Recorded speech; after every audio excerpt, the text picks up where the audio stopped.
వరకట్న వేధింపులతో 10 నెలలుగా కాపురానికి తీసుకెళ్లటం లేదని మహిళా పోలీస్ కానిస్టేబుల్ భర్త ఇంటి ముందు బైఠాయించింది. ఖమ్మం జిల్లా అశ్వరావుపేటకి చెందిన కానిస్టేబుల్ అతియా ఫాతిమాకు కానిస్టేబుల్ అస్లాంతో వివాహమైంది. పెళ్లైన కొన్నాళ్లు బాగానే ఉన్నా తర్వాత గొడవలు మొదలయ్యాయి. మొదటి కాన్పు కోసం పుట్టింటికి వెళ్లిన ఫాతిమాను తర్వాత అస్లాం తీసుకెళ్లేందుకు రావటం లేదని ఆరోపిస్తూ నిరసనకు దిగింది.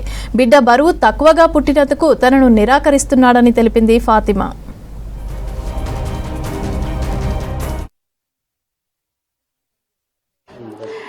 నాది అశ్వరావుపేట. నా పేరు అతియా. నేను సిపి ఆఫీస్లో వర్క్ చేస్తా ఖమ్మంలో. నాకు 2 సంవత్సరాలు అవుతుంది పెళ్ళి అయ్యి. మా మావయ్య కుదిరిచిన పెళ్ళి. నేను పోలీస్ స్టేషన్కి వెళ్తే అక్కడ చూసి నన్ను చేసుకున్నారు. ఆయన 3 టౌన్ కొత్తగూడెంలో చేస్తారు. ఇప్పుడు ప్రమోషన్ మీద వెళ్ళారు. ఆయన మా మావయ్యకి అస్లాం అనే అబ్బాయితో నాకు పెళ్ళయింది.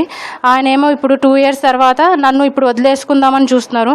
ఏ కారణం లేకుండా వదిలేస్తున్నారు. కట్నము తీసుకుని ఇంకా కట్నం తీసుకురాను మీ ఇంటి దగ్గర నుంచి అని హెరాస్మెంట్, కొట్టడం, చేతులు చేసుకోవడం, ఇష్టం వచ్చినట్టు వల్గర్లో మాట్లాడడం. ఇప్పుడు నాకు ఒక బాబు ఉన్నాడు. నువ్వు వెళ్ళి నువ్వు ఇంటికాడ నుంచి డబ్బులు తీసుకురా, నీ జీతం మొత్తం తీసుకురా, లేకపోతే జీతం ఇవ్వకపోతే నువ్వు ఉద్యోగం మానే. ఉద్యోగం వచ్చి 8 సంవత్సరాలు అవుతుంది. ఇప్పుడు ఉద్యోగం మానేయమంటున్నారు. నాకు నా బాబుకు అన్యాయం జరుగుతుంది. ఇప్పుడేమో నన్ను చంపడానికి చూస్తున్నారు. వదిలించుకుని డబ్బులు తేపోతే అసలు నువ్వు డబ్బులే ఇంపార్టెంట్, నువ్వు ఇంపార్టెంట్ కాదు. ఆయన ఎస్ఐ ర్యాంకులో ఉండి ఇలా డబ్బు గురించి ఆశించడం,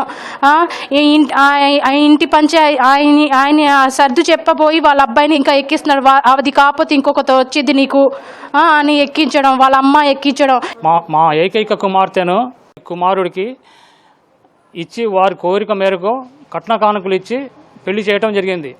10 నెలలు బాగా సంసారం జరిగింది. మంచిగా ఉన్నారు, అన్యోన్యంగా ఉన్నారు. తర్వాత అబ్బాయి కలిగిండు, వీళ్ళకి మాకు మనవడు కలిగిండు. మనవడు ఖర్చులు అన్నీ మేమే భరించాం. చిన్న విషయాల మీద రాద్ధాంతం చేసి భూతద్దందులు పెట్టి రచ్చ చేయడం జరిగింది మా అల్లుడు. దానికి మద్దతుగా తల్లిదండ్రులు పూర్తిగా వాళ్ళ అమ్మమ్మ పూర్తిగా సహకారం చేసి నిత్యం గృహహింస కారకులయ్యారు. పలుమార్లు చేసుకున్నారు. గొళ్ళెం పెట్టారు మా అమ్మాయి బయటికి రానియకుండా. మా అమ్మాయి మెట్టినీళ్ళు వాళ్ళు అందరూ కలిసి అమ్మాయిని కొట్టారు. ఆ విషయం తెలిసే బేగ్ గారికి చెప్పడం జరిగింది. బేగ్ గారు కూడా స్పందించిన పక్షంలో మేము కూడా వచ్చాం. మేము వచ్చి విషయం తెలుసుకుంటే మా మీద కూడా విర్రవీగి అనరాని బూతులు మాట్లాడి మా అందరి మీద చేసుకున్నాడు. నా మీద, నా భార్య మీద, మా అమ్మాయి మీద, మా అబ్బాయి మీద. మా అబ్బాయి గొంతు నొక్కి టీషర్ట్ చించిండు.